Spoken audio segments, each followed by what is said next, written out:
Now, what we are going to see is components of RDBMS. So, what are the different components of RDBMS? So, first one table, record, field, column, keys, metadata, and then a data dictionary. Let's see each and every topic as briefly.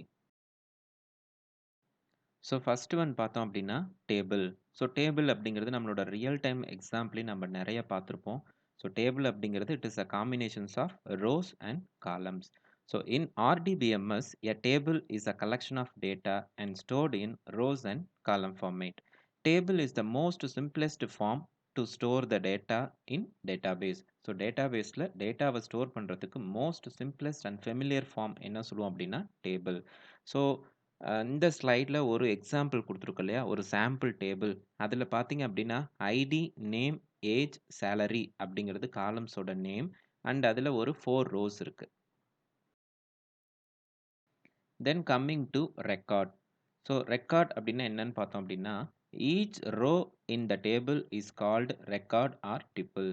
So table இருக்க ஒவ்வொரு ரோவையும் என்ன சொல்லுவோம் அப்படின்னா record or tuple. It contains a set of data. ஒவ்வொரு ரோஸ்லையும் பார்த்தீங்க அப்படின்னா based on that column count more values will be there. அதாவது set of datas will be there. So கீழே ஒரு எக்ஸாம்பிளுக்கு அந்த ப்ரீவியஸ் எக்ஸாம்பிள் இருந்த டேபிள் இருக்க ஒரு ரோ மட்டும் பார்க்கலாம். ஸோ 1 ஆதாம் 34 13,000 அப்படிங்கிறது different values, I mean set of data of single row. Next one field. Each and individual data in a row is called field. So நம்ம அந்த ரோவில் இருக்க ஒவ்வொரு செல் பர்டிகுலர் என்டிட்டி என்ன சொல்லுவோம் அப்படின்னா field அப்படின்னு சொல்லுவோம். Each and individual data in a row is called field. A table consists of number of rows. Each row contains smaller values or entities known as field. So ஒரு டேபிளில் நிறைய rose இருக்கும். So ஒவ்வொரு ரோவிலையும் இருக்க ஒவ்வொரு particular smaller values are entities தான் என்ன சொல்லுவோம் அப்படின்னா ஃபீல்டு அப்படின்னு சொல்லுவோம். ஸோ கீழே எக்ஸாம்பிளுக்கு ஐடி அண்ட் நேம் அப்படிங்கிற ஒரு 2 ஃபீல்டை மட்டும் எக்ஸாம்பிளுக்கு கொடுத்துருக்கோம் based on previous example table. Then coming to காலம். ஸோ காலம் அப்படிங்கிறது each attribute in a table is called காலம். ஸோ டேபிளில் இருக்க ஒவ்வொரு ஆட்ரிபியூட்டையும் நம்ம என்ன சொல்லுவோம் அப்படின்னா காலம் அப்படின்னு சொல்லுவோம். It consist of set of values in same type. இப்போ ப்ரீவியஸ் எக்ஸாம்பிள் அந்த டேபிளில் பார்த்தோம் இல்லையா, ஐடி, நேம் அந்த மாதிரி பார்த்தோம் இல்லையா. ஸோ அதில் ஐடி அப்படின்னா அதுக்கு கீழே இருக்க 4 வேல்யூவும் சேர்ந்தது தான் அந்த ஐடி காலமோட ஆட்ரிபியூட்ஸ். ஸோ நேம் அப்படிங்கிறது இப்போது இந்த எக்ஸாம்பிளில் பார்த்தீங்க அப்படின்னா நேம் கீழே ஆதாம், அலெக்ஸ், ஸ்லவுட் அண்ட் ரோஸ் அப்படின்னு சொல்லிட்டு 4 நேம் கொடுத்துருக்காங்க இல்லையா. ஸோ இந்த 4 நேம் என்ன சொல்லுவோம் அப்படின்னா set of attributes of the column name. Next பார்த்தீங்க அப்படின்னா keys. So key is defined as an attribute or group of attributes.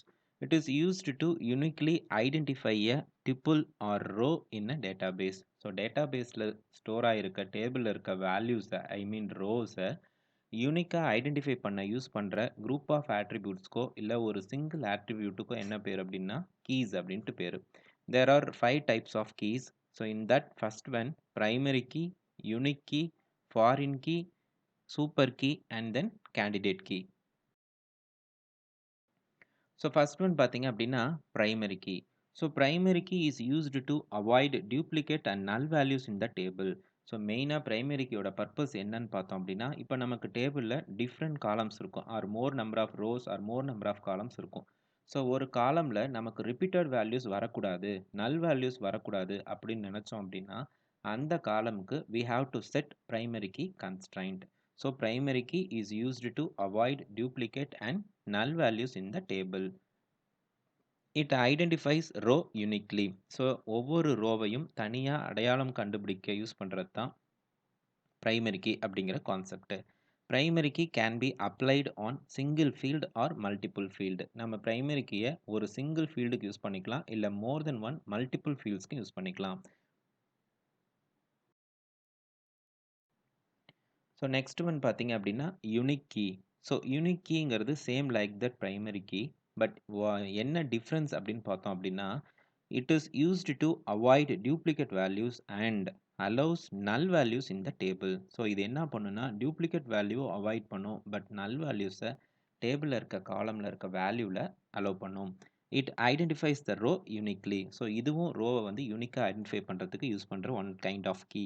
Unique key can be applied on single field or multiple field. So unique கீயை வந்து நம்ம single ஃபீல்டுக்கோ இல்லை multiple ஃபீல்டுக்கோ use பண்ணிக்கலாம்.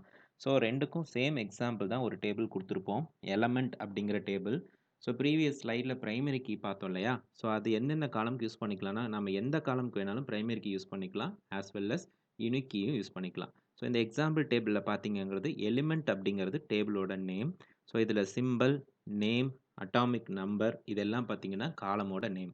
எந்த காலம்க்கு வேணும்னாலும் we can use both primary key or unique key. So next key பார்த்தீங்க அப்படின்னா ஃபாரின் கீ. ஃபாரின் கீ அப்படின்னா it is used to create a parent child relationship between two tables. ரெண்டு டேபிளுக்கு இடையில பேரண்ட் சைல்டு ரிலேஷன்ஷிப்பை கிரியேட் பண்ண use பண்ணுறது தான் ஃபாரின் கீ. எதை யூஸ் பண்ணி பண்ணலாம் அப்படின்னா, பை யூஸிங் காமன் காலம் இன் போத் டேபிள். ரெண்டு டேபிள்லையும் பொதுவாக இருக்க காலமை யூஸ் பண்ணி we can create parent child relationship among two tables. When we define a foreign key, it should be referred by a parent table primary key column. So நம்ம child டேபிளில் foreign கீயை define பண்ணணும் அப்படின்னா கட்டாயம் அது parent டேபிளில் இருக்க primary key காலமை refer பண்ணி தான் கிரியேட் பண்ணியிருக்கணும். So let's see an example. So here we have two tables. One is accounts, another one is customer. So ரெண்டு டேபிள் இருக்குது, அக்கௌண்ட்ஸ்னு ஒரு டேபிள், கஸ்டமர்னு ஒரு டேபிள். ஸோ இதில் பார்த்தீங்க அப்படின்னா அக்கௌண்ட்ஸுங்கிற டேபிளில் ஒரு 3 காலம்ஸும் கஸ்டமருங்கிற டேபிளில் ஒரு 3 காலம்ஸ் இருக்குது. இந்த ரெண்டு டேபிளுக்கும் பொதுவாக என்ன காலம் இருக்குன்னு பார்த்தீங்க அப்படின்னா கஸ்ட் ஐடி, ஐ மீன் கஸ்டமர் ஐடி. ஸோ அந்த காலமை யூஸ் பண்ணி நம்ம ரெண்டு டேபிளுக்கும் இடையில பேரண்ட் சைல்டு ரிலேஷன்ஷிப்பை கிரியேட் பண்ணிக்கலாம். Then coming to composite key as well as super key. So super key அப்படின்னா என்னன்னு பார்த்தோம்னா, a super key is a set of one or more attributes or columns which are used to identify a row uniquely. So இந்த definition பார்த்தீங்க அப்படின்னா நம்ம நார்மலாக கீஸ்க்கு பார்த்தா அதே சேம் டெஃபினேஷன் தான்.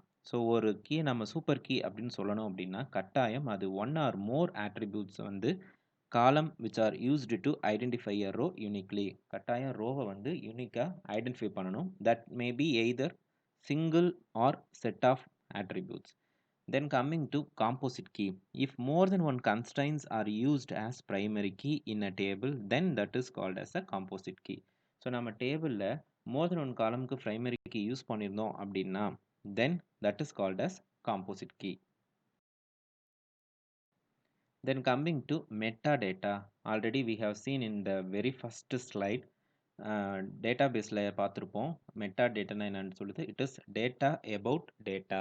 அதை தான் என்ன சொல்லுவோம் அப்படின்னா மெட்டா டேட்டா அப்படின்னு சொல்லுவோம். So meta data is a data that provides information about other data. So இன்னொரு டேட்டாவை பற்றின டேட்டாவை சொல்கிறதா என்ன சொல்லுவோம் அப்படின்னா மெட்டா டேட்டா அப்படின்னு சொல்லுவோம். Here we have three kinds of data. So first one is descriptive metadata, second one is structural metadata, third one is administrative metadata. So இதில் ஃபஸ்ட்டு ஒன் டெஸ்கிரிப்டிவ் மெட்டாடேட்டா அப்படின்னா என்னன்னு பார்க்கலாம். ஸோ இது எதுக்கு use பண்ணுறோம் அப்படின்னா மெயினாக இந்த இன்வென்ஷன்ஸ் ஆர் எனி ஐடென்டிஃபிகேஷன்ஸை பற்றின டீட்டெயில்ஸை தான் இது வந்து டெஸ்கிரைப் பண்ணும். So for example title, abstract, authors, keywords இந்த மாதிரி, அதாவது ஏதாவது ஒரு கண்டுபிடிப்பு இல்லை ஏதாவது ஒரு அடையாளத்தை பற்றின இன்ஃபர்மேஷன்ஸை பற்றி தான் இது டிஸ்கிரைப் பண்ணும். Next one structural metadata. So இது பார்த்தீங்க அப்படின்னா டேட்டாவை வச்சுருக்கிற ஒரு கண்டெய்னரை பற்றின details. So it is used to describe about the containers. For example ஒரு புக்கில் எவ்வளோ பேஜஸ் இருக்குது, இல்லை ஒரு கேமராவில் எவ்வளோ ஃபோட்டோஸ் இருக்குது, அந்த மாதிரி ஒரு சில கண்டென்ட்டை பொறுத்து கண்டெய்னரை பொறுத்து டெஸ்கிரைப் பண்ணுறது தான் structural metadata. Next administrative metadata. ரிசோர்ஸை மேனேஜ் பண்ணுறதுக்கு யூஸ் பண்ணுறது தான் நம்ம அட்மினிஸ்ட்ரேட்டிவ் மெட்டாடேட்டா. இப்போ நார்மலாக நம்ம பார்த்தோம்னா அட்மினிஸ்ட்ரேட்டர் அப்படின்னா சிஸ்டம் மெயின்டைன் பண்ணுறவர் தான் என்ன சொல்லுவோம் அப்படின்னா administrator regarding lab. So same like that, it will give the resources to manage the informations about the databases. Next பார்த்தோம் அப்படின்னா data then coming to data dictionary. So data dictionaryக்கு நம்ம ஒரு real time example எடுத்துக்கலாம். So we all people having mobile nowadays. So நம்மக்கிட்ட எல்லார்ட்டையும் இப்போ mobile இருக்கு இல்லையா?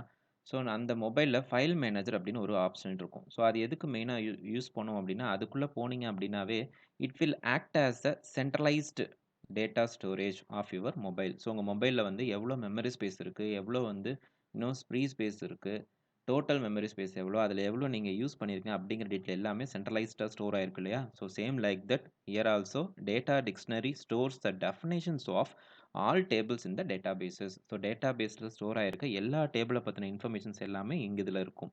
It is also called as data about data. இத இன்னொரு டைம்ல என்ன சொல்லலாம் அப்படின்னா, டேட்டா அபௌட் டேட்டான்னு சொல்லலாம். This allows the DBMS to keep track of all data, helps the user to find the needed data. So இந்த டேட்டா டிக்ஷனரி யூஸ் பண்ணி user நமக்கு தேவையான டேட்டாஸ் எல்லாமே என்ன பண்ணிக்கலாம் அப்படின்னா சர்ச் பண்ணி எடுத்துக்கலாம். Most modern database systems hold the data dictionary as a set of system tables. So இப்போ வர மாடர்ன் டேட்டாபேஸ்லாம் பார்த்தீங்க அப்படின்னா எல்லாமே சிஸ்டம் ஓரியன்டட் டேபிள்ஸாக ஸ்டோர் ஆயிருக்கும் in that data dictionary. These tables are used by the system and the user will rarely use them directly. So in the system tables எல்லாமே will use by the system, but if you want to use, rarely the user they can use them directly.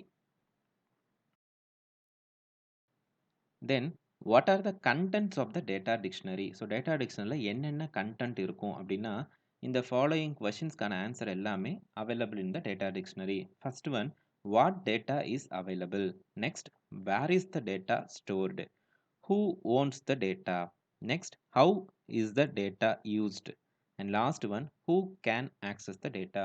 So இந்த கேள்விகளுக்கான answer எல்லாமே பார்த்தீங்க அப்படின்னா data டிக்ஷனரியில் அவைலபிளாக இருக்கும். Thanks for வாட்சிங்.